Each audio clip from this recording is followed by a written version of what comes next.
Good morning, officially. All right, so we ended off, we talked about lines last day, and we talked about, just properties of lines. How do we construct lines? We need the slope and we need a point. Sometimes that point is the intercept, the y-intercept, and then we talked about what it means to be parallel or perpendicular for lines, right? So I guess I should scoot this down just a bit and do a little bit of review. What did we say? So to construct a line,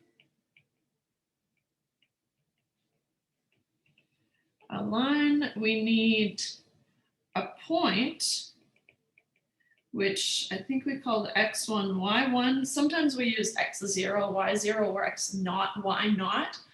Usually if there's a subscript 0, we call it naught, which is like null. Anyways, sidetrack. So to construct a line, we need a point and the slope. And the slope of the line, m, and we use the slope or the point slope form of the line and say that y minus y1 is m times x minus x1. And I said, well, it's probably a good idea to commit this somewhat to memory, right? Memory in this case means having it on a sheet of paper kind of available to you, kind of like a formula sheet, right? So because it is, all your tests are open book, right? So just make sure you have information available, readily available. So, and then two lines are parallel.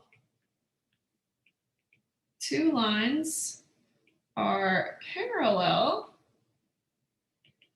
if m1 is equal to m2, right? So I use the subscripts to denote which line. So line 1 has a slope of m1 and line 2 has a slope of m2. So that's the jargon that we're going to use here. So we use these little subscripts to denote which line they came from. Two lines are perpendicular. Two lines are perpendicular if we can show that m1 times m2 is equal to -1.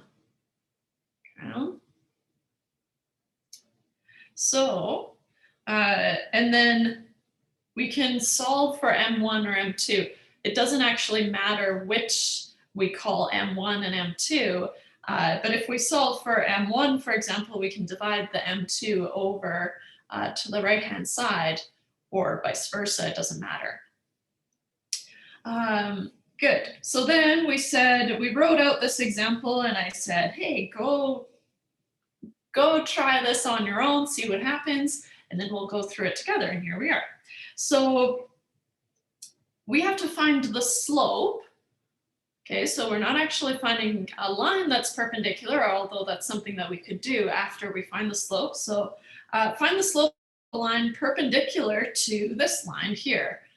Notice we recognize lines, right? Equations of lines, because I have an x and I have a y, right? No higher powers of x or y, and so this is going to be a line. I can rearrange it into y equals mx plus b. So that's going to be the first thing that I do, because that's the easiest way to extract the slope, right? So we need to find the slope of the first line. So if I have 2y minus 4x minus 5 equals 0, slowly I'll start solving for y, right? Which means that I have to add 5 to the right-hand side, but also add 4x. So I get 2y equals 4x plus 5. Okay. I did those two at the same time. And then I also, because I need to solve for y, right? Not 2y. I want to divide the 2 over to the right-hand side. So I get y is 4x plus 5 divided by 2. Now, to tease out the slope of this line, I'm going to split that 2 up. So I'm going to split up this fraction and say y equals 4 over 2x plus 5 over 2. So here, right, this is going to simplify to 2. 4 divided by 2 is 2. 5 over 2, I can just leave as 5 over 2, or if you want, you can do 2.5. Usually we leave it as a fraction, but if you want to do 2.5, that's fine. This would be your y-intercept, right? So the slope here, let's just simplify it, 2x plus 5 over 2. Keeping it on one line. A little bit sloppy, but it's okay. So here we see that m1 is 2, right? I see that I have a positive slope, a slope of 2, okay?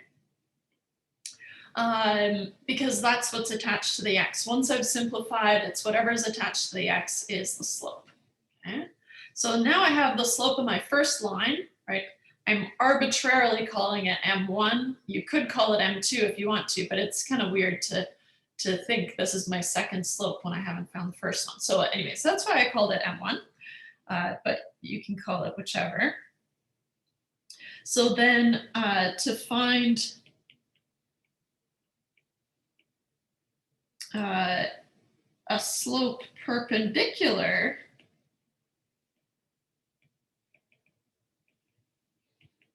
to m1 equals 2, we use m1 times m2 is negative 1. Okay. So if I'm trying to solve for m2, but I know m1, right, how about I divide m1 over? So then I have m2 is negative 1 divided by m1. But I know m1, right, is 2, so m2 must be negative 1 over 2. Okay.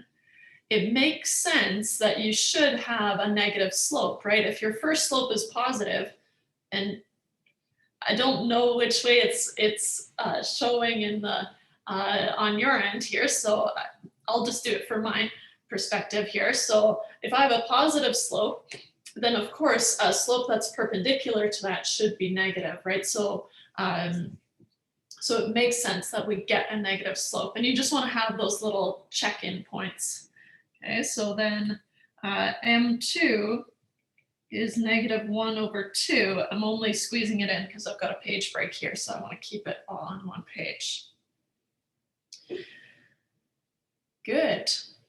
Okay, so we did it. That would be the slope of a line perpendicular to this thing, right? So first we had to find the slope of the first line, and then we can use the property of two lines being parallel. If multiplied together, they make negative 1. And then we're able to solve for the slope of the perpendicular line. If you had a point, right? So an extension of this problem would be find the equation of a line perpendicular to this through some point, right? So then if you had a point and you have the slope of the perpendicular line, well, then you can use this formula here, right? The point slope form of a line to write out the equation of the line, right? So that would be an extension of this, but we solved this problem, so. Okay, good. I haven't seen any questions on the chat, so let me know if you have any. Otherwise, oh, I guess, so we do say we're going to do 111. We've actually been doing 1.11 throughout ever since 1.8. So if we have a look at 111, the notes for 111, where are they? I'm not even sure I have them on here. Okay, let me just go find them.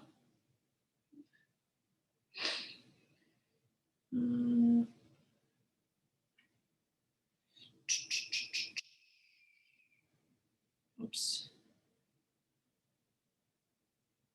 There. 111.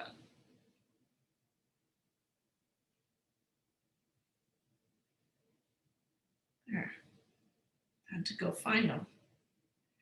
Okay, so 111, we, like I said, we've been doing 111 as we go, because I like to show you that you can always kind of solve these things or check your work using Desmos, right? So, so here I've got a little kind of subnote saying, okay, whenever they've got this little, whenever they say a graphing calculator is recommended, use Desmos, right? You don't have to have an actual graphing calculator. In fact, Desmos is really powerful. So just use Desmos. So when you see this symbol, use Desmos. And so you can work through these problems, right? They want you to solve it both algebraically, meaning math on paper, right? And graphically. So, but for this section, just practice on solving things graphically, right? And so what you want to do if you're solving this equation, so x minus 4, when does it equal 5x plus 12, for example, right?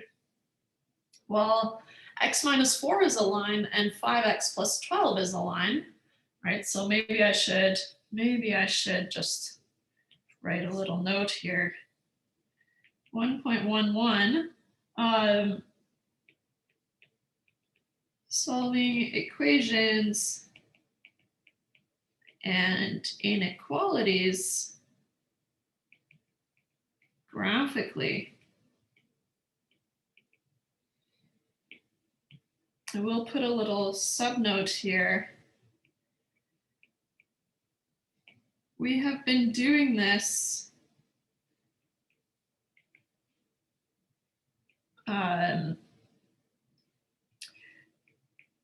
since section 1.8 when we use Desmos to check our work. When we use Desmos to check our work. Okay. So I just want to just go through a couple of examples, but we've actually already done it, so we're not going to spend a ton of time here. Okay, so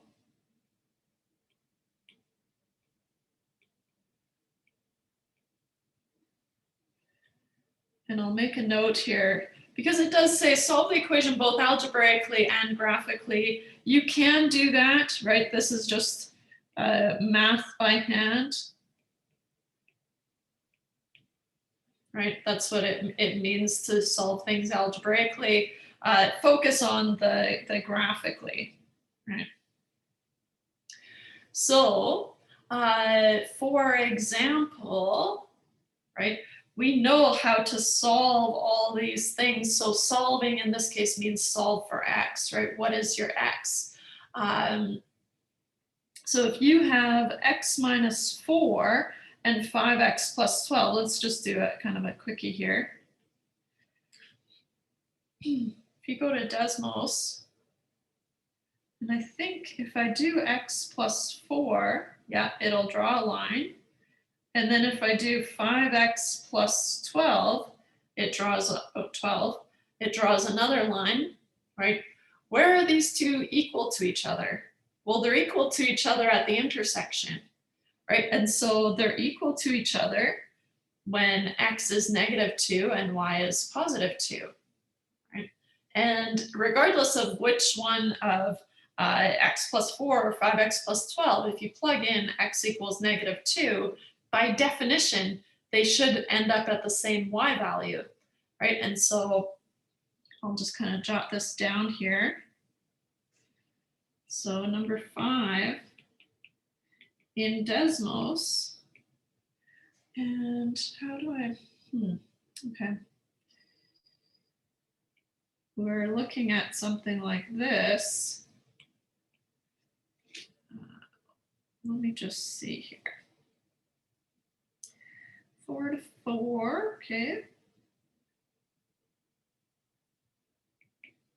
X minus 4, and then what was the color of the other one? Green, 5x plus 12.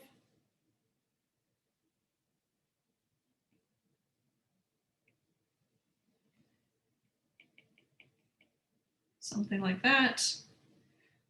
And then here, this was at -2, 2. Okay. So these two lines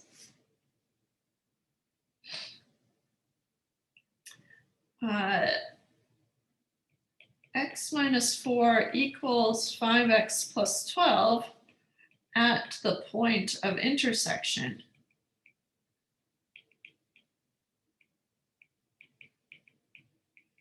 Which is when x equals -2, right?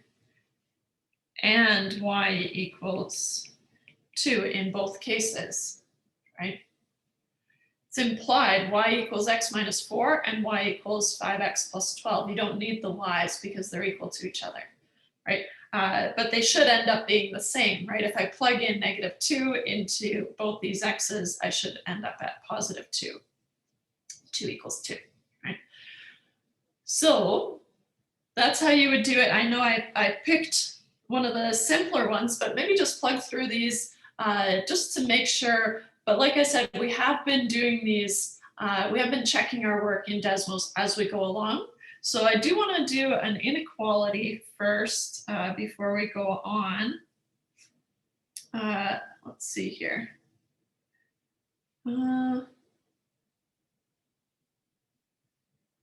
Oh yeah, so here I'm just looking at some of these problems, right? So here we're limiting it to a window, right? A window for x.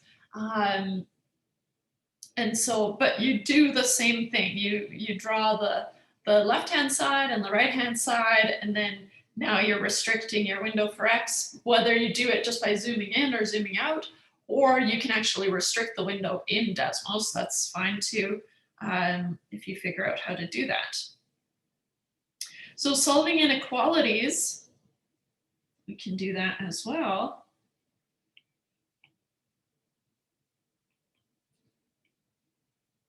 Okay, and we actually have done it already. So what if we did, let's do 35 together.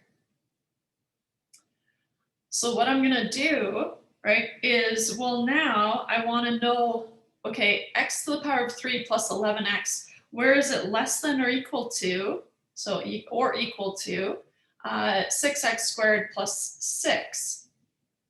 There are a couple of different ways that we can do this. If you just plug in this exact thing into Desmos, it'll give you the solution, right? It'll give you the area of the solution. Whereas if you draw the left-hand side and the right-hand side separately, then we can compare these two outputs. So it depends on kind of how much work you want to do, right?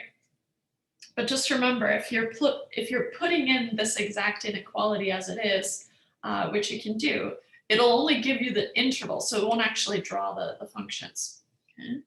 So let's see here. Do I have these? Okay, I've got them here on the side. So first thing I want to do is I'm just going to draw out x to the power of 3 plus 11x. And then another one I'm going to do is 6x squared plus 6. Okay, so here got this kind of, it's a little bit hard to see, right? So 6x squared plus 6 is going to be a parabola, and x to the power of 3, if I kind of zoom out,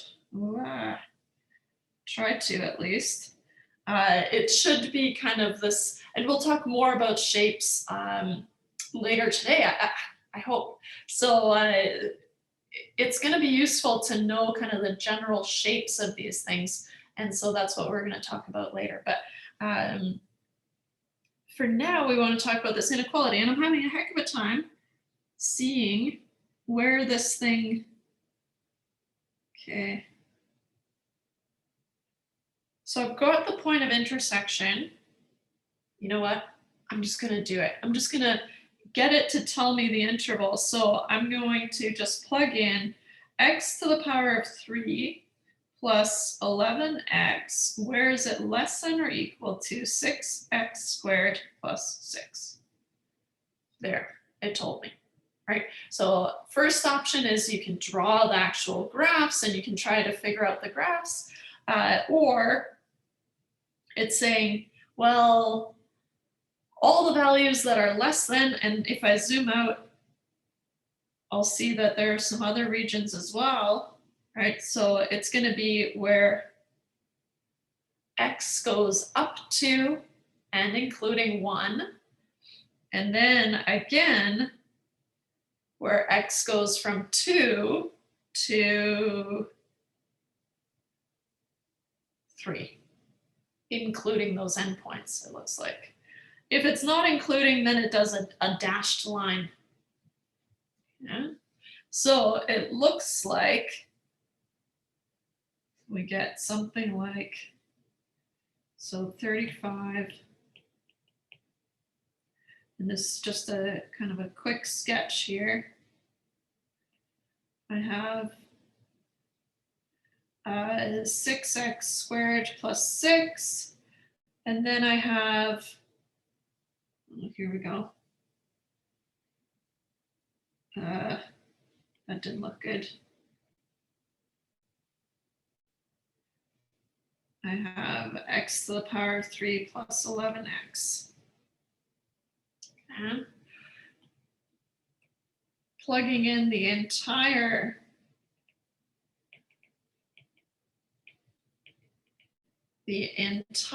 inequality into Desmos, we find the solution is from negative infinity, right? So it will just kind of go from negative infinity up until 1, including 1, and then pick up at 2, including 2, going to 3, including 3. So you can try those out. Oh yeah, so here, I kind of cheated. So what you could do is you could look at, okay, where is this one? Where is it less than or equal to? So where are the outputs less than or equal to this blue line, right? And so what happens is, okay, when x is -1, for example, the output on the green line is less than the output on the blue line, right? So for all these points, it's below the 6x squared plus 6. Now, what I haven't drawn here is that this keeps going. Oh. But this keeps going as well. Oh. Like that. And then they just kind of cross over. No, I'm not going to make you do. So for using Desmos like this, I'm not going to test you on using Desmos. It's, yeah, we use Desmos for this graph. Yeah, so here it is here. It's really just to check your work. I'm not going to test you on using Desmos. Okay. So this is just like something to have in your back pocket to be able to check your work, right? But you can solve all these problems algebraically, right? So by hand. So that's all I need you to do. So this isn't something that I'm testing, and so that's why you're right. I'm rushing through it because it's not being tested. So yeah. Good. So you can solve inequalities like this, and just plugging in the inequalities into Desmos, it'll give you the regions. And then I just translated these regions, the red blocks that it's given me, into interval notation. Okay. Good. So let's leave that behind. Okay. All right. So hopefully that kind of satisfies your questions. It's not on the test, so don't worry. But we know how to solve these things by hand anyways, so. All right, we are finally done chapter 1. I know that sounds so strange at the end of February to say, okay, there, chapter 1 done. But honestly, chapter 1 is like the biggest, it's like 50% of the course. So don't worry, we're right on track. And now what's going to happen is in chapter 2, we kind of do everything we already did over again, but now we're going to call things functions instead. So we've been looking at equations, right? Linear equations, quadratic equations, where we have y equals something, right, typically. But now we're going to start calling them functions, but they are the exact same because our output of y has been depending on x, right? And so now we just want to clarify that using functions. So chapter 2, I don't know what it's called. Chapter 2, woohoo. 2.1 though is called functions. Yeah. So what's going to happen is, we basically we've been dealing with functions already, right? So here, we have been dealing with functions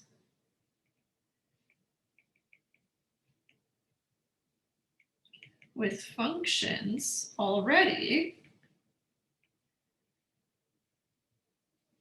But we have, we've just had them in the form of y equals mx plus b, for example.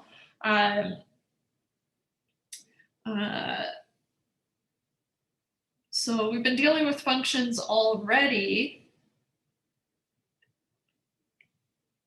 when we used y equals mx plus b, for example. Okay. Because the output of y depends on what x you put in here, right? And so the output of y depends on the input of x, right? And that's that x there. So when we have that relationship, right, for example, so we have that relationship in pretty much everything that happens in the world. So for example, how much gas you use depends on how far you've driven, right, or how fast you've driven, right? There can be lots of inputs. We're going to focus on one input, but you could have multiple inputs, right? And so whenever you have something, so one thing depends on another thing, then you have a function, right? And so what we do is, instead of just using y, which is kind of restricting, what we do instead is we use function notation, right? And so now we're going to switch to using function notation. Okay. So to emphasize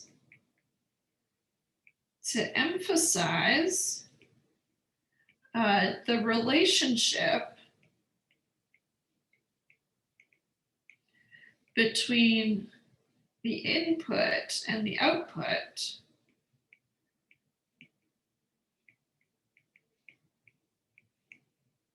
we use function notation.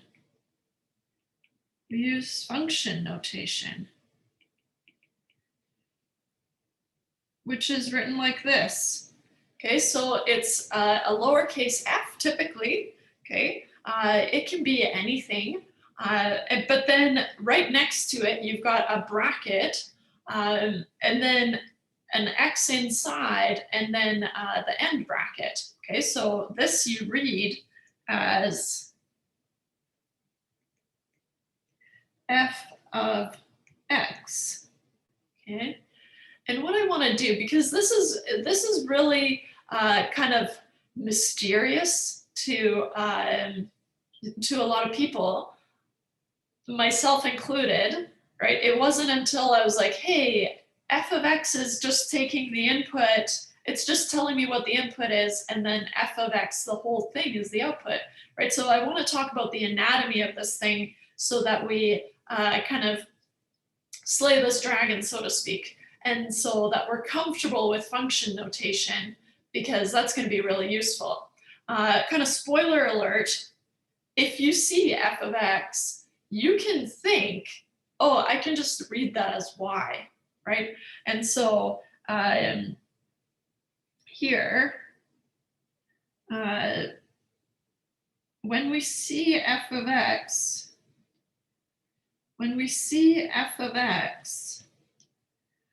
we can read it as y, as we did before, right? Because a lot of people like just being able to say y equals mx plus b, for example, right? But technically what we have is we have f of x equals mx plus b, right? And I'm sticking to the linear equation. We can have any equation here. But what it's saying is that the input is x, okay? The name of the function, so the name of the machine is f, okay? And so this whole thing is f, and then I plug in some value of x, and it's gonna give me an overall calculated output. Okay, so here, let's talk about, so f, this is the name of the function. Name of the function. Okay. So you can do, you can have things like g of t, for example. Okay. The name of the function is g, right? So later on, I'll say, oh, here are three functions, right? F of x, g of x, h of x. Then you'll have to keep track of which one's which, right? So we have these little names here to say, okay, f of x behaves like this. G of t might behave like something else, right? G of t might look like t squared plus 4. Okay. So notice that the input here is just going to be kind of held inside the bracket. So it's just saying, hey, g takes an input of t, right? And then t is what we see in our function later. Here, f takes an input of x, and x is what I am allowing to vary as I move along this line. So here, x is the input. Okay, there. So I want to do, let's do some, let's grab the official definition, I guess. Right, and there's some examples here, right? Height is a function of age. We can kind of understand that. How tall you are depends on how old you are up to a point, right? But we also understand that. So, right, we have these intuitive understandings. Temperature is a function of the date, right? Cost of mailing a package is the function of the weight, and so on and so forth, right? So we've got functions, they're everywhere.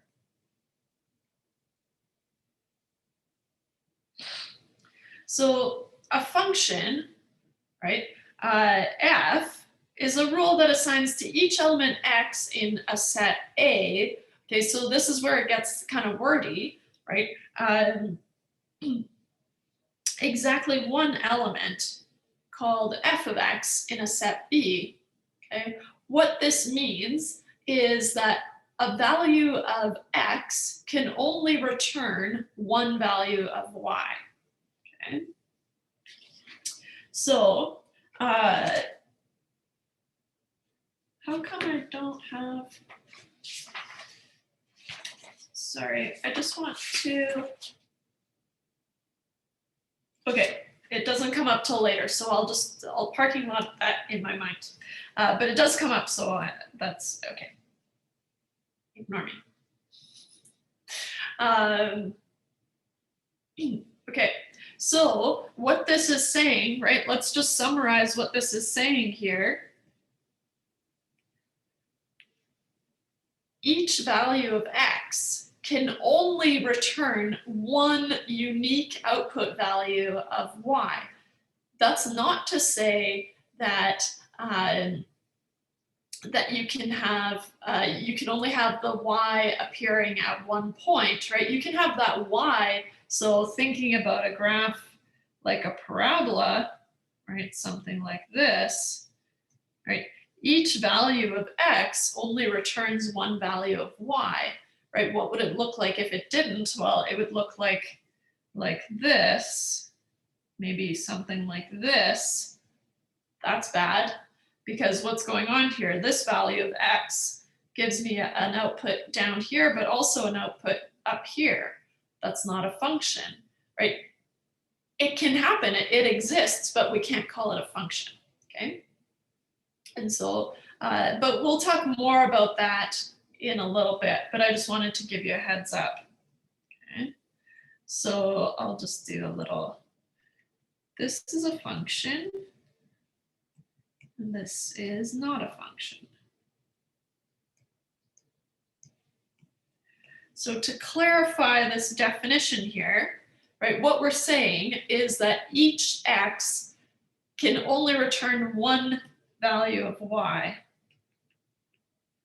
Each input x can only return one value of y, right, or f of x in a function. So there are scenarios that we won't talk about in this course, but there are scenarios or that we won't talk too much about in this course. Think of a circle, for example. That's not a function. We can still represent it mathematically, but each value of x, if I put it kind of here, right? Each value of x, so let's say here at 1, well, I get an output here, but also up here, right? So that makes it not a function. So just be careful, right? Not everything has to be a function, but a lot of things are functions. I know, vague. Okay, so we need to be able to work with function notation, evaluating functions. So let's do a couple of these examples in the handout. And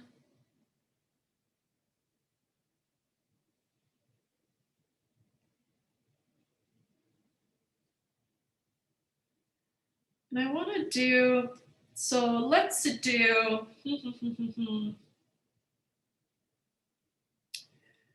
let's do 21, okay?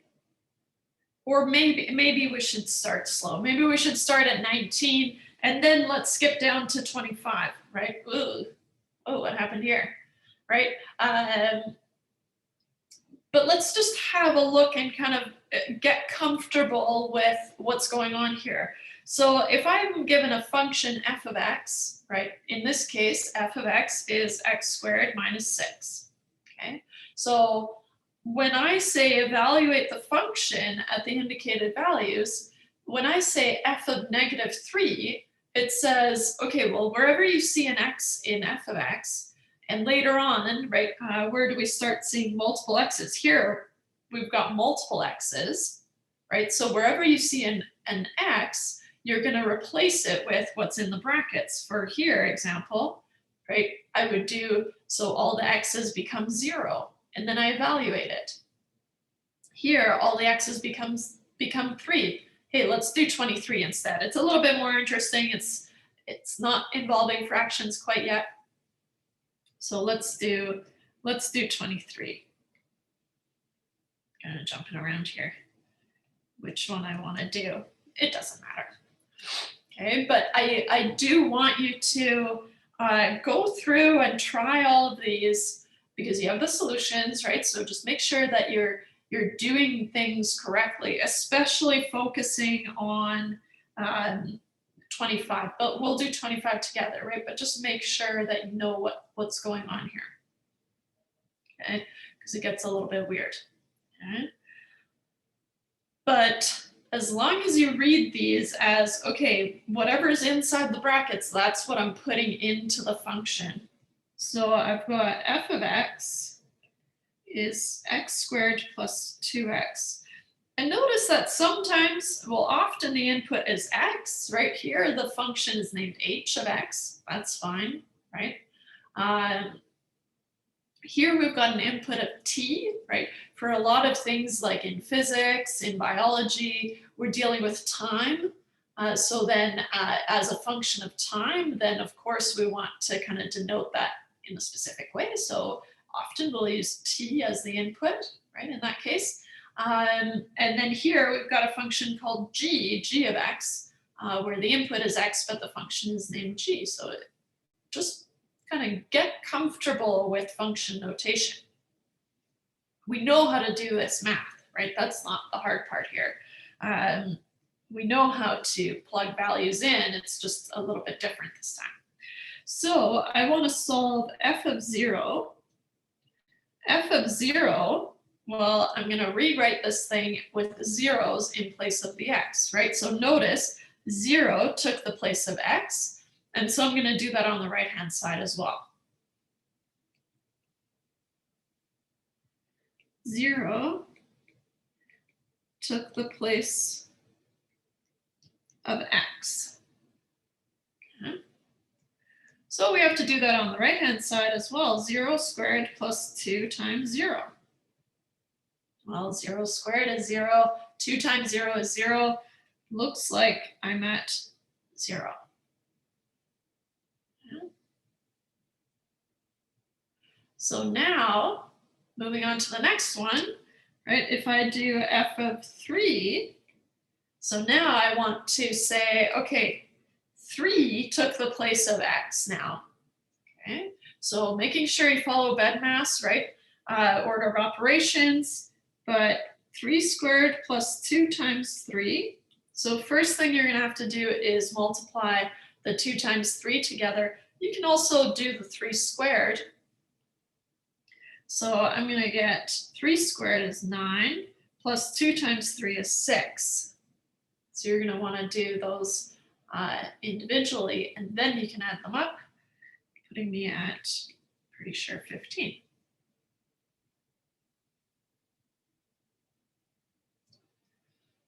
Okay. F of -3, again, right? So these should kind of start to feel a little bit easy. So f of -3 is -3, making sure you treat -3 as one thing, right? -3 squared plus 2 times -3. Okay. So this becomes, so -3 squared is the same as 3 squared. And so we get 9 plus 2 times -3 is -6. So I'm going to rewrite this as -6. That's me at 3.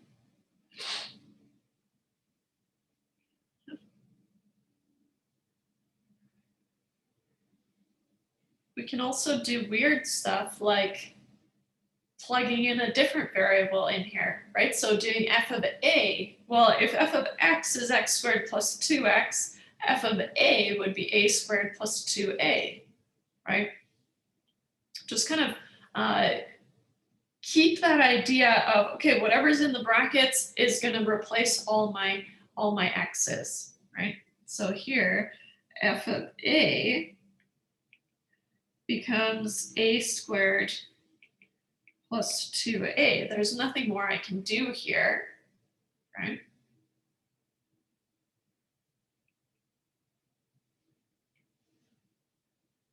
What if we did f of negative x?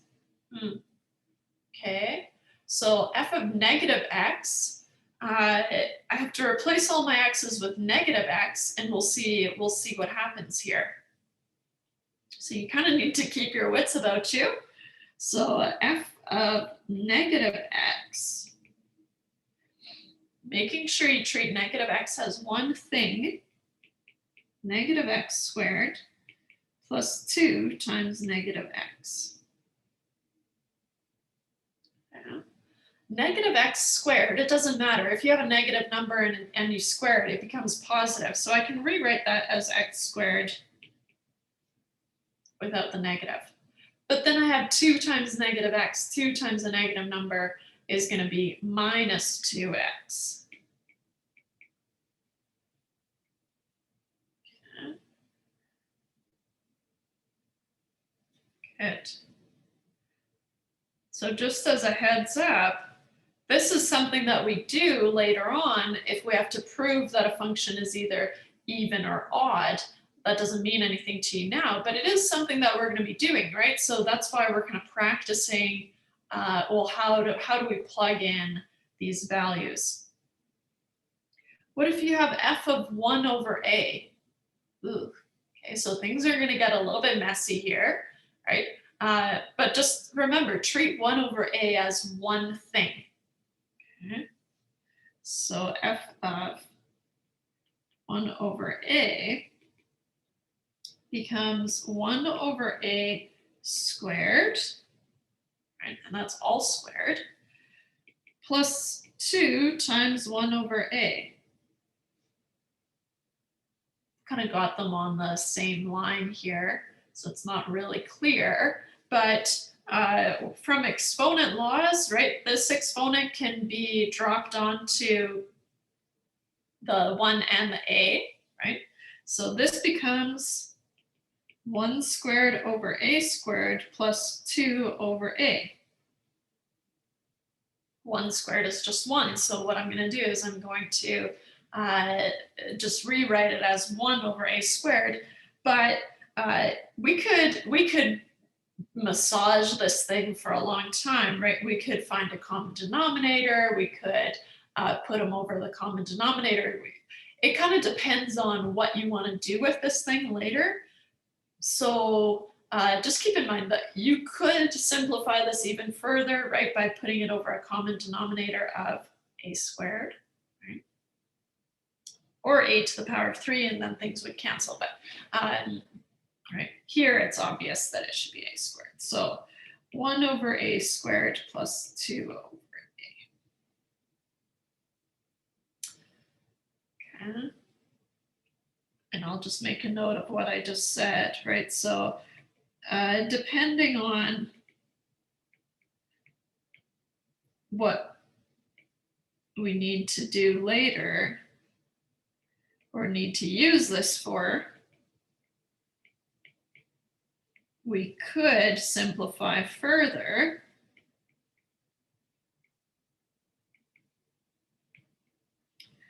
by finding the common denominator. We're not going to do that, but I just want to make a note here. Okay, so we could simplify this a little bit more if we wanted to, but I'm just going to leave it here. Okay. So I also want to do 25 because it's a little bit weird. Oops.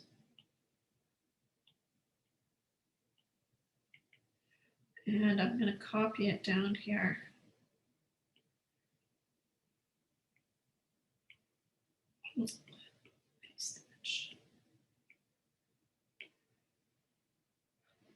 Okay, so now my function is called g. That's fine. It takes an input of x, which makes sense because I've got an x here and also an x here. Okay, and you want to just keep your cool, right? And whatever is inside the brackets is going to replace the x.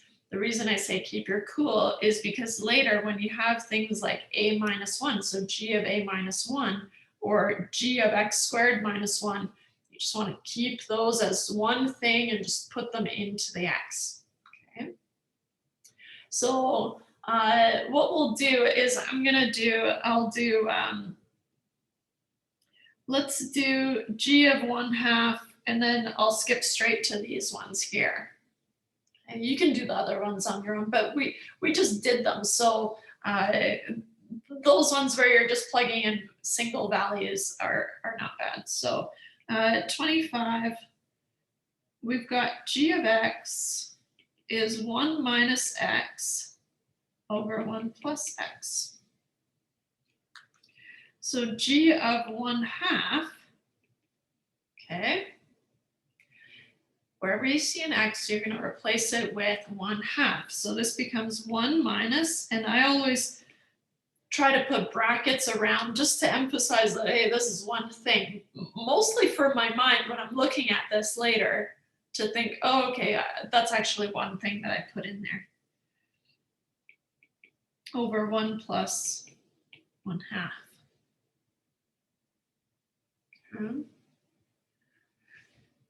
One thing that I will say here is these are all just numbers, right? So I can simplify this quite a bit.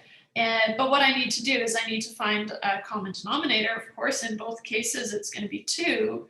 And so I need to rewrite 1 as something over 2. How about 2 over 2, right? Same thing here, 2 over 2. So these ones are just itty bitty, right? So let's just go ahead and do that. So this becomes 1, and then I'll just say times 2 over 2 to show that's how I'm finding that common denominator, minus 1/2 over 1 times 2 over 2 plus 1 over 2, right? And I'm keeping them on the same line just because they're just tiny calculations, but I mean, they should be taking up 4 lines each, but no thanks. So now I have a common denominator in each of these cases, right? So now I have 2 over 2 minus 1 over 2. 2 minus 1 is 1. So I get 1 over 2 over 2 plus 1 is 3 over 2. Now I've got a fraction over a fraction. Good thing we spent all that time working with fractions, right? Common denominators, division, right? So a fraction over a fraction, I need to flip and multiply. And so this becomes 1 over 2 times 2 over 3. Okay. Since I'm multiplying here, this 2 and this 2 are going to cancel, leaving me at 1 over 3. Right? So g of 1/2 is 1 over 3. Yeah. A little bit of work, but not, I don't know, not terrible. Okay.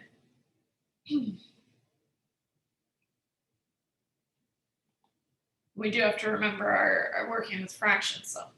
How about g of 1 minus a? Remember, right? Just kind of a minus, sorry, I said 1 minus a, I think. A minus 1. A minus 1 is one thing, right? So when you plug it in, you have to treat it as one thing. Okay, here we go. G of a minus 1 is going to be 1 minus a minus 1, treating it as one unit, right? Then I have to expand that negative inside the brackets over 1 plus a minus 1.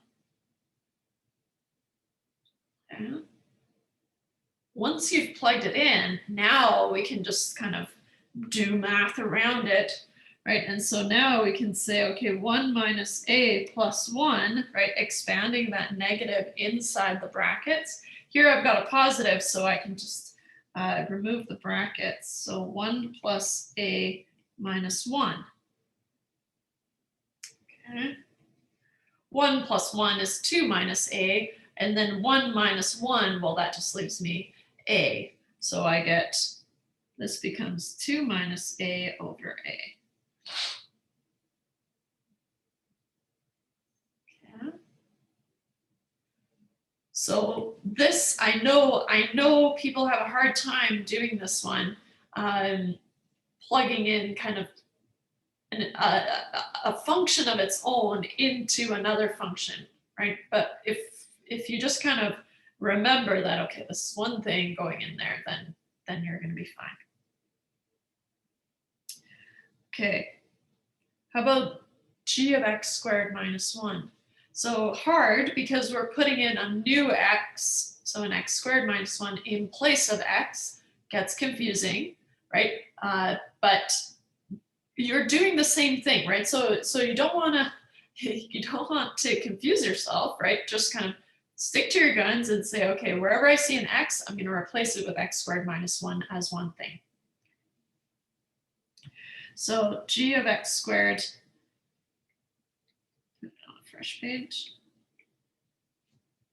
g of x squared minus 1 is going to be 1 minus x squared minus 1, right?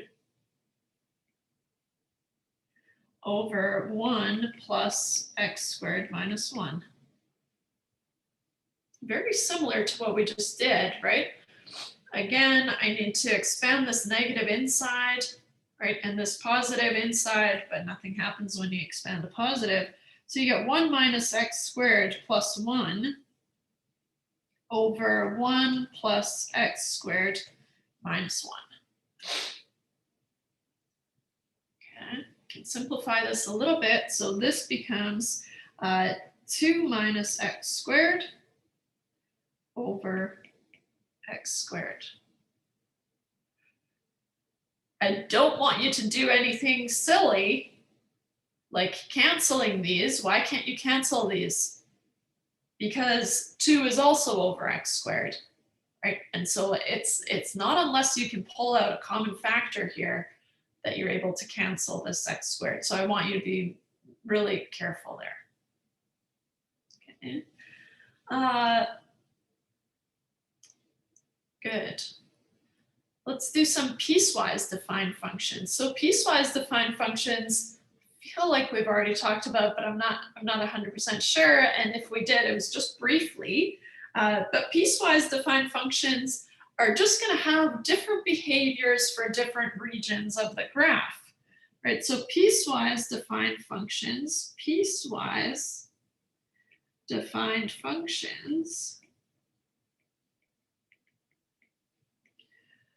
have different behaviors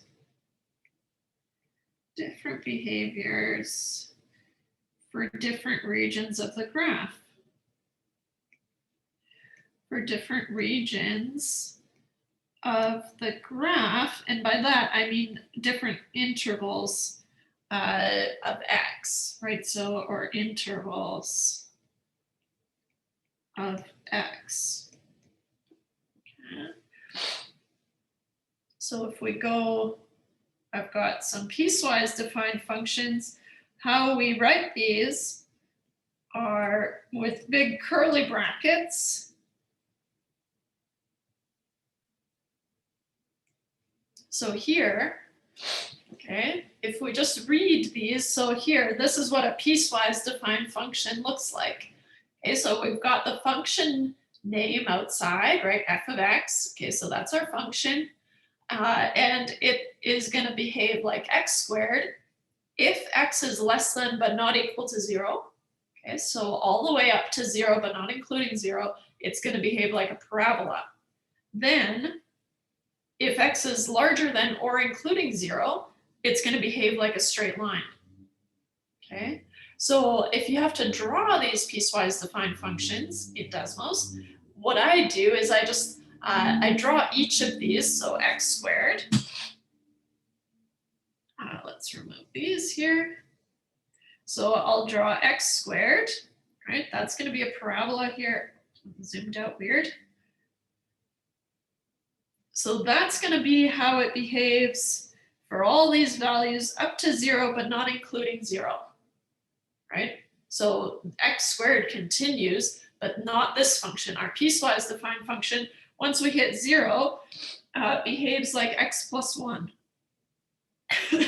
So after 0, here, we pick up at 0, 1, including this point, and then it's going to behave like this line, and it's not letting me draw on this line, right? So from here, it behaves like a straight line. Okay, so if we look at this 31 in Desmos, we find that it looks like this, right? So from, and I'll do an open circle, right? We know to use an open circle on number lines as well as graphs, right? So open circle means it's not including 0 here. And then that straight line was including 0, and it just kind of goes up like this. Okay. You don't need to have the graph, but I just wanted to show you that that's how you would graph this thing if you had to. Even if you have multiple graphs, right, you would just graph each of these in Desmos, and then you would look at the region that applies to each of the graphs. Okay? So same thing here. You just need to figure out, okay, f of -2, well, that means x is being replaced with -2. -2 is less than 0, right? And so what that means is, okay, for -2, the function behaves like x squared, right? For -1, it also behaves like x squared. Once we switch to 0, okay, so now x is greater than or equal to 0. So now the function behaves like x plus 1. Same thing with f of 1, now it behaves like x plus 1. F of 2, it also behaves like x plus 1, right? So let's just do 31 together. F of -2, right, is going to be, and when I'm dealing with piecewise defined functions, I like to just write out how the function behaves in general, right? And I'll just explain here, since -2 is less than 0, or since x equals -2 is less than 0. Okay, so that's why it behaves like x squared. So then I just write out the x squared, and then I can put in -2 squared, which is 4. Let's do f of 1. So skipping ahead a little bit, I'll do this one and this one. F of 1, well, now it's x plus 1, since x equals 1 is greater than or equal to 0. Since x equals 1 is greater than or equal to 0.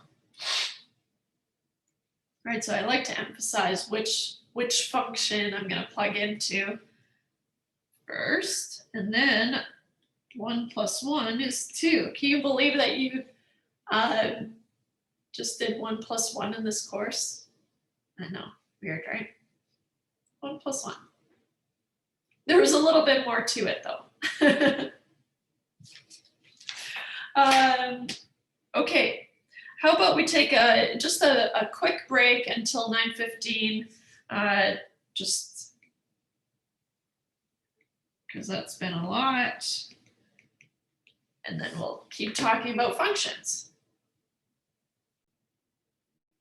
Here we go, we're back. When can you miss it? Okay, so let's just start to use these functions just a little bit. Just baby steps here. But the first thing that we're going to talk about is the net change of a function. So the net change of a function, okay, just remembering that, right, a function is just going to give you the output, right? So, and we said, well, as soon as you see f of x or f of b and f of a, for example, right, those are going to be outputs, right? Outputs of y. Karen Preet, yeah, what's your other question?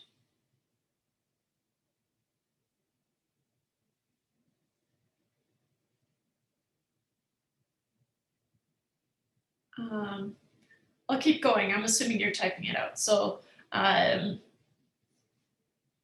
keep going till I see something else in the chat.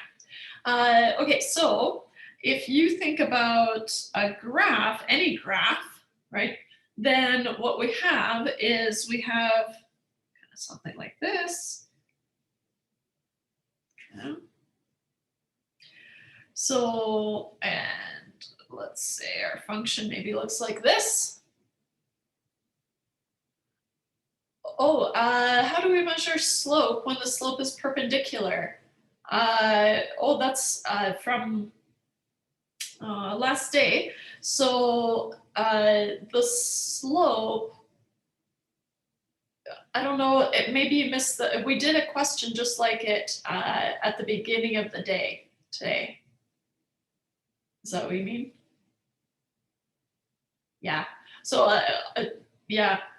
I'll post these notes, and then if that's not what you meant, then let me know. But yeah, you're going to use the fact that m1, so the slope of the first line times the slope of the second line has to equal -1 for them to be perpendicular. Good. Okay, so if this is our function, we don't even know what it is, right? I'll just call it f of x. Okay, then remember that the outputs here, right? These are all y's, but y's you can read as f of x, right? So here, y equals f of x is on the y-axis, and then x is, of course, on the x-axis.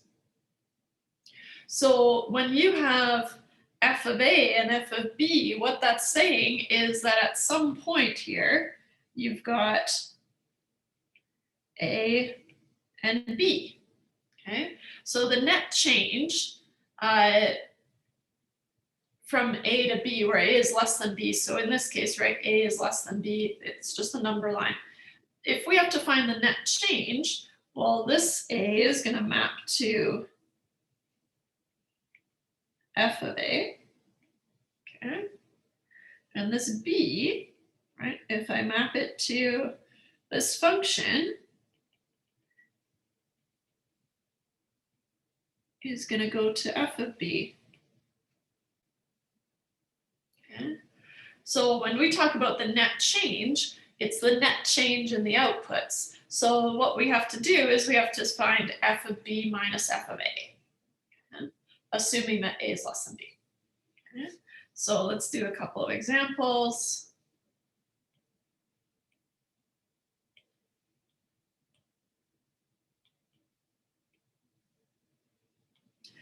Find the net change in the value of the function between the given inputs. Okay, so here we have some functions, right? F of x, g of t, h of t. Notice that then it just changes the variable here, right, to t. But from 1 to 5, 3 to 5, -2 to 5, and -3 to 6. First thing I'm going to check is to make sure that these are increasing, right? 1 is less than 5, 3 is less than 5, -2 is less than 5, and -3 is less than 6, right? It doesn't make sense to write them any other way, but you just want to make sure, because that is one of the conditions, right? That the first point is less than the second point. Okay, so if we do, let's do 40, okay. 40 says f of x is 4 minus 5x from 3 to 5. Okay. So what this is saying is that A is going to be 3 and B is going to be 5. So then if we have to find the net change is f of B minus f of A. Okay. If we just kind of slowly build it up, right, then I have f of B is really f of 5 and f of A is really f of 3 in this case. So I have f of 5 minus f of 3. Now you want to be careful because now you've got two functions that you need to plug things into, right? And so it's going to be f of 5, we're going to evaluate that first or on its own, and then f of 3 we're going to evaluate separately, and then I can subtract them. Okay, so usually to break things up, I use square brackets, right? Square brackets around f of 5 and square brackets around f of 3 to show, okay, these are two separate things until they're simplified enough to subtract. So I have f of 5 is 4 minus 5 times 5 minus f of 3, which is 4 minus 5 times 3.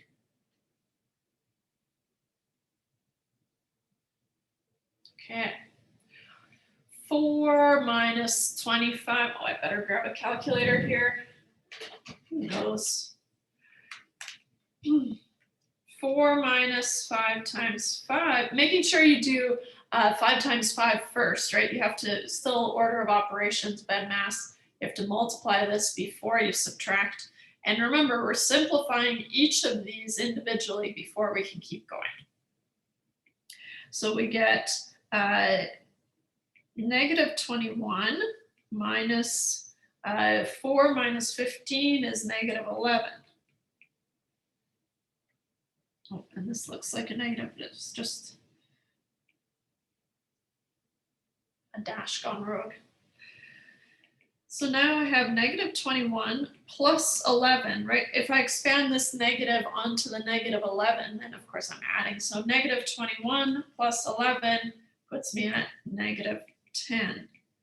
So the net change from 3 to 5 is going to be negative 10. All this negative is telling me is that it's decreasing, right? And so therefore, we'll just kind of summarize it in words. Therefore, the net change from 3 to 5 is negative 10, right? So it is decreasing.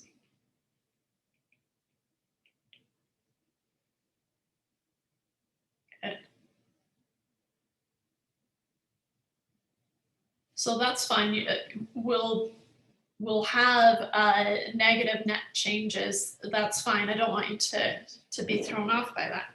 Why am I expecting a negative net change, right? Given the function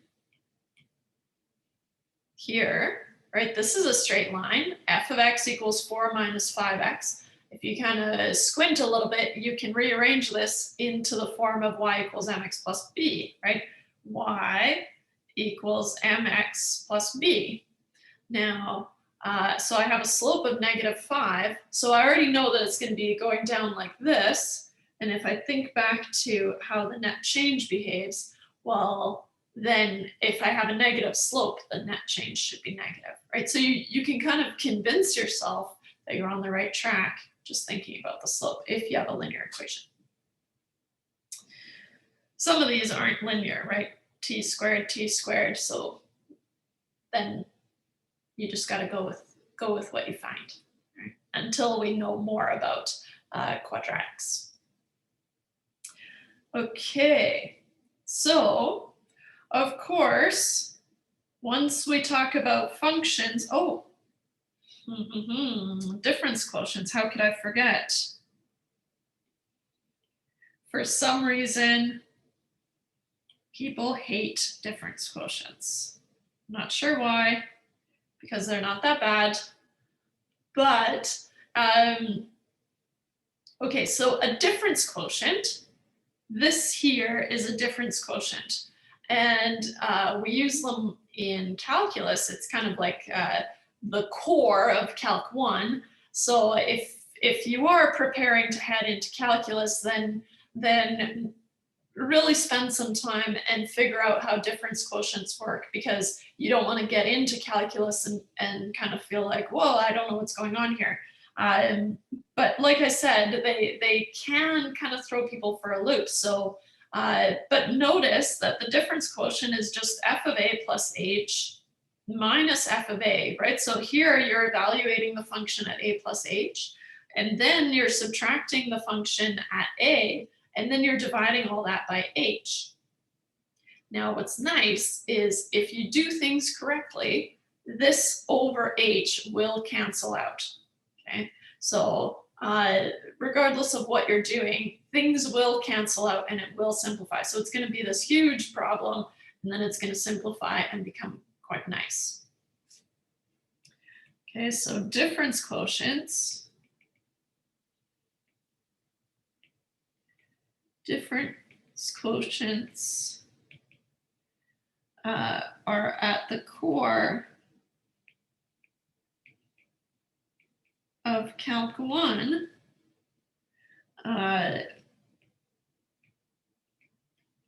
So we need to be comfortable finding them. So we need to be, I'll just say comfortable with them. Right? And so the difference quotient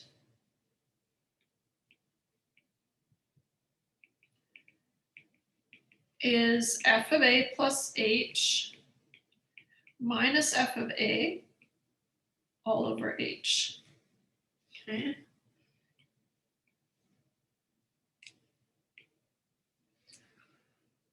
If you've simplified properly, right, that h is going to cancel out eventually. So if done properly, this h will cancel out eventually. Sometimes it takes quite a bit of work here. Yeah. But that's just something to keep in mind. So how about, you know what? Let's just jump right into it. Let's do 48. I like it. I want to do it because it's got this a fraction in here, right? So fractions. Already I'm seeing a fraction minus a fraction. Right? So let's do 48. 48 says f of x is, let me just grab it from here, 2x over x minus 1. So if we have to find the difference quotient, okay,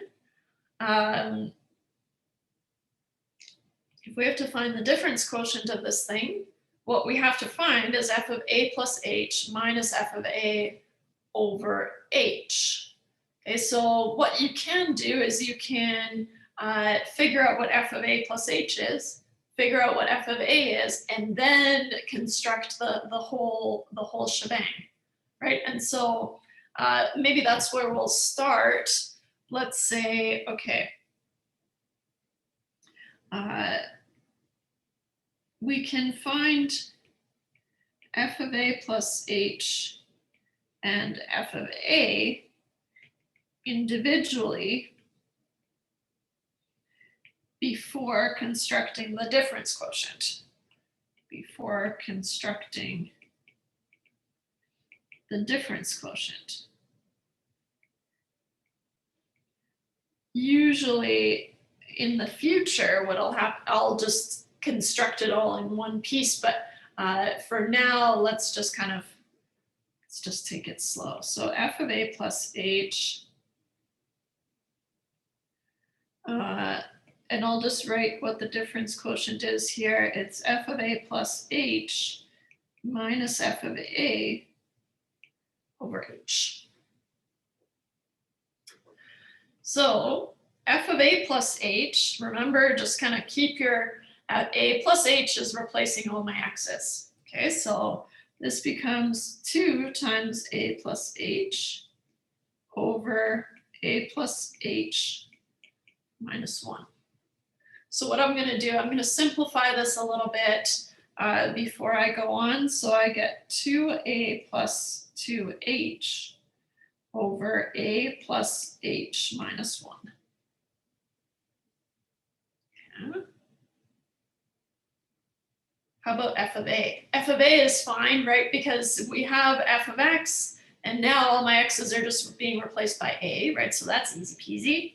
So f of a is 2a over a minus 1.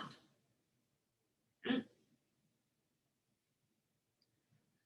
Now I can piece this together, right? And kind of start constructing and simplifying my difference quotient. So f of a plus h minus f of a over h.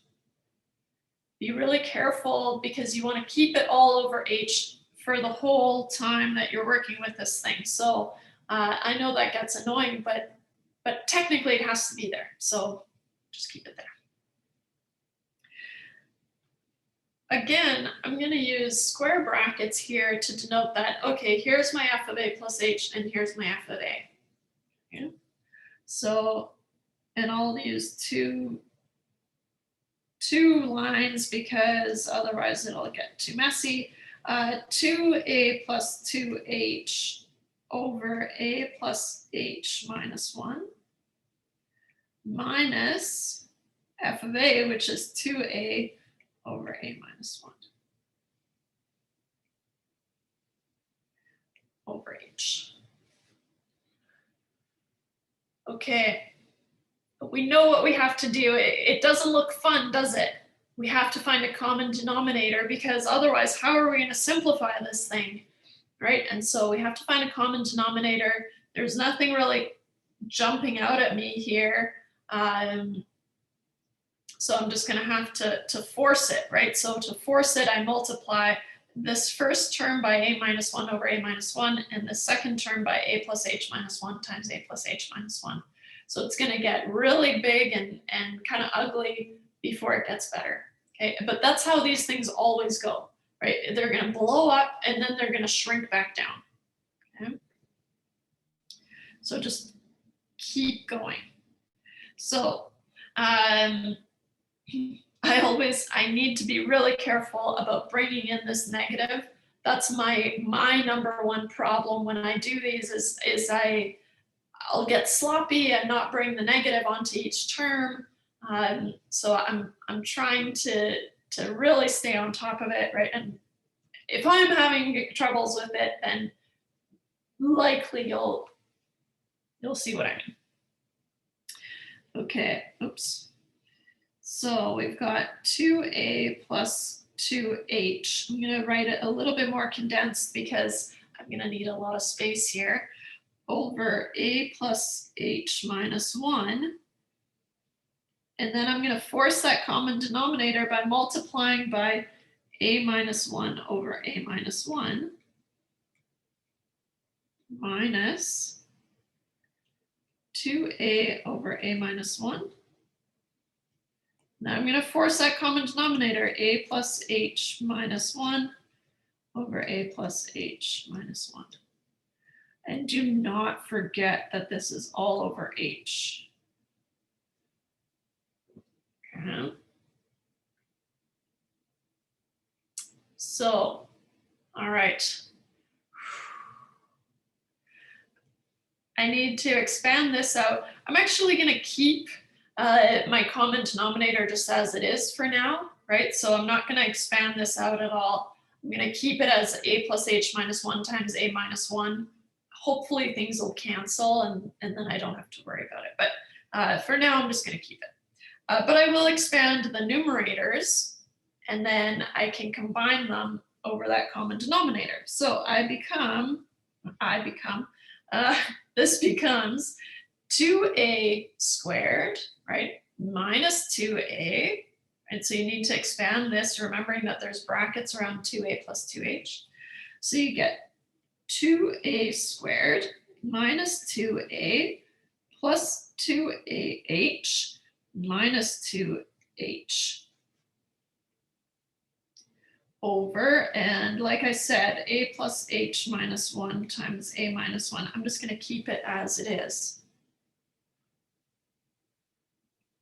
Minus, and I'll keep them as two separate fractions for now. You could combine them here, but I'll keep them as separate just for a little bit longer till the next step. So then I get minus, and here is where I usually forget my brackets. So because this minus has to get brought in later, but I don't want to have to deal with the negative and expanding, right? So I'm going to do 2a squared plus 2ah minus 2a over that common denominator. I'm going to write it the same way just to highlight that they're the same. A plus h minus 1 over times a minus 1. And do not forget that it's all over h. Aren't you glad that you have so many of these problems to practice later? Yeah, I know. We know how to do all these things, right? We know how to work with fractions. So individually, the problems aren't that big, but when you combine it like this, right, it just it feels out of hand. It's not, but it feels out of hand. Okay, I'm going to combine this over the common denominator, but I'm also going to expand, pay attention, expand that negative inside. I need to be careful that I do it on each of the terms. So I get 2a squared minus 2a plus 2ah minus 2h minus 2a squared minus 2ah plus 2a over that common denominator, a plus h minus 1 times a minus 1 all over h. Now, here's the fun part. Do you see how many of these things cancel, right? So here, 2a squared minus 2a squared minus 2a plus 2a plus 2ah minus 2ah. All of those are going to go away, right? That's awesome.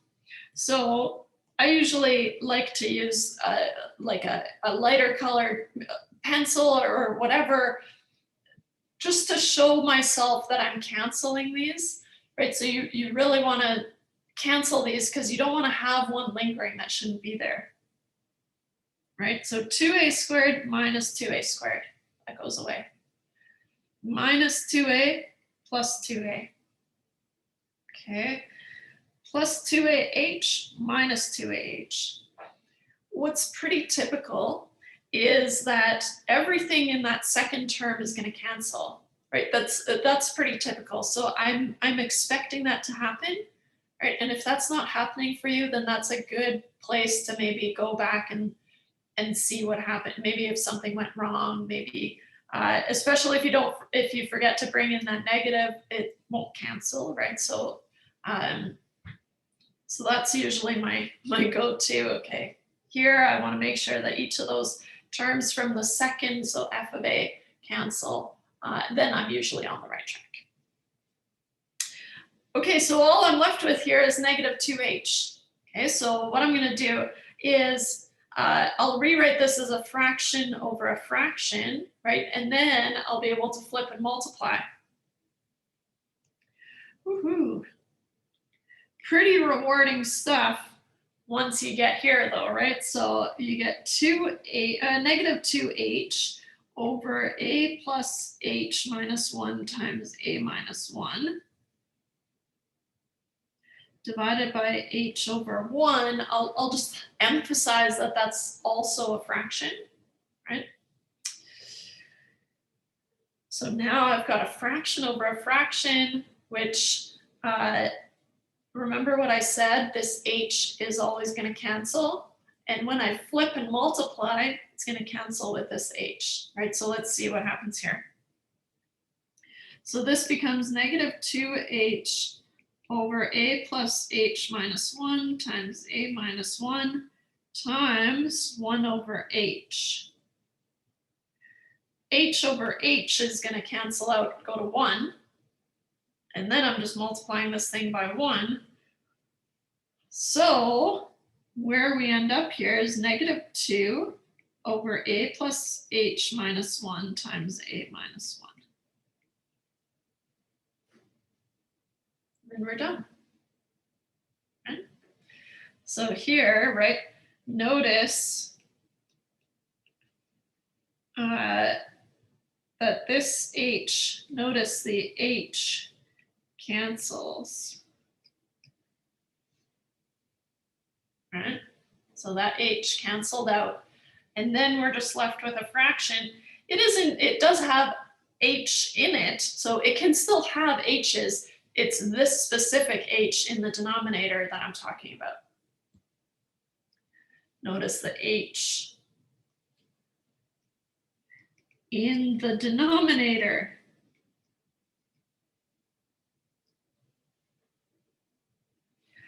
Of f of a plus h minus f of a over h cancels, right? So you're allowed to have h's here, just not this h. This h should be canceling. Pretty rewarding stuff, right? So like I said, these things, they blow up, right? But then they'll slowly shrink down, right? They're going to cancel out. And then eventually that h cancels, and then you know that you're finished, right? There's nothing more we can do here. Nice. So what I want to do is, we've already talked about domains. We've talked about domain of an equation, the domain of an expression. So now, of course, a function, remember the domain is all the possible inputs, right? And so now we're talking about inputs for functions. So of course, we're going to have domains for functions. Just because I want to finish 2.1 here. So, right, so the domain, right, for now, right, so a function, I'll just do, that's the end of that example here. So a function will have a domain, which is the set of all possible inputs, which are usually x, but we've seen other inputs like t, right? So then we have to talk about t instead, but it's all the possible inputs. So the domain, right? Remember, we've talked about the domain before in section 1.4, I want to say. So we've already talked about this, right? But so far there are two things we keep an eye out for in the domain, right? And so for the domain, our number one priority is that we cannot divide by 0. We cannot divide by 0. What does that mean? It means we need to remove, any values of x that make us divide by 0. Remove values of x that make us divide by 0.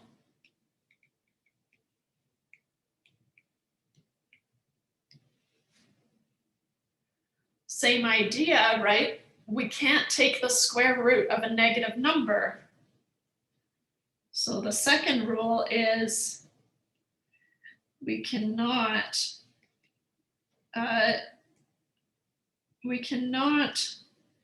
take, and I'll expand that. It's actually not just the square root, it's we can't take the even root, but our most common even root is the square root, the second root, right?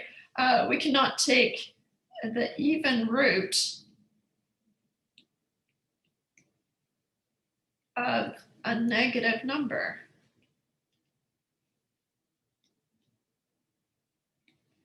Yeah.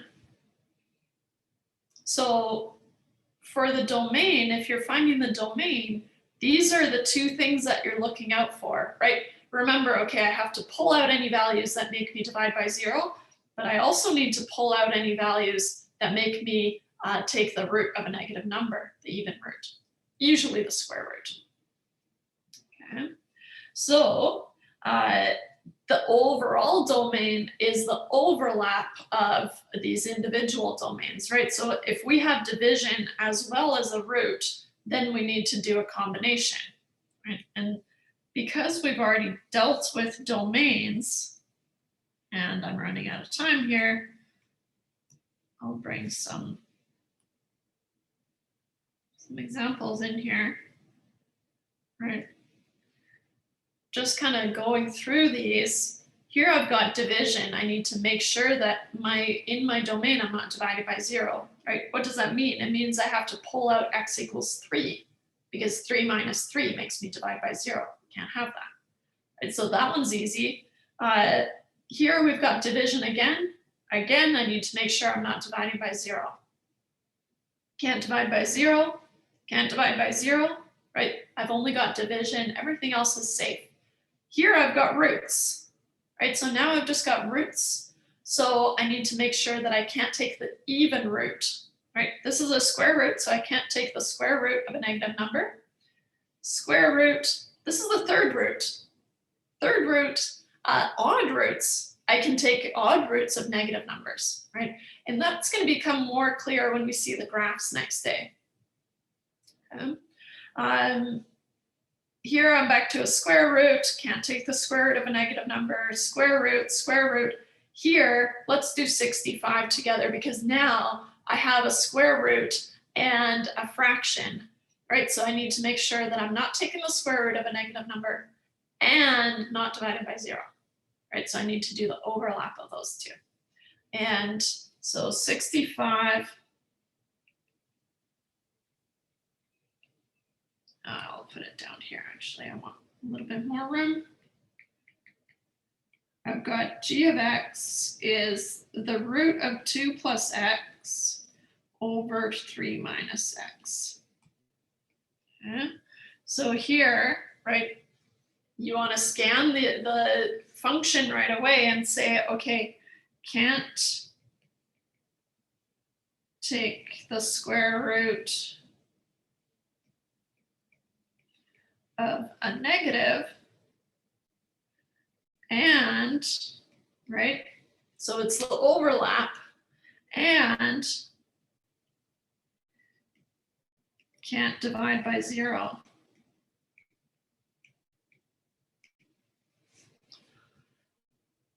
Okay, so I'll just finish this one. I know I'm down to the wire here, but I need to make sure that 2 plus x is greater than or equal to 0. I'm allowed to take the square root of 0, and because the square root is up top, it's allowed to be 0, right? That would be something else that we need to keep an eye out for.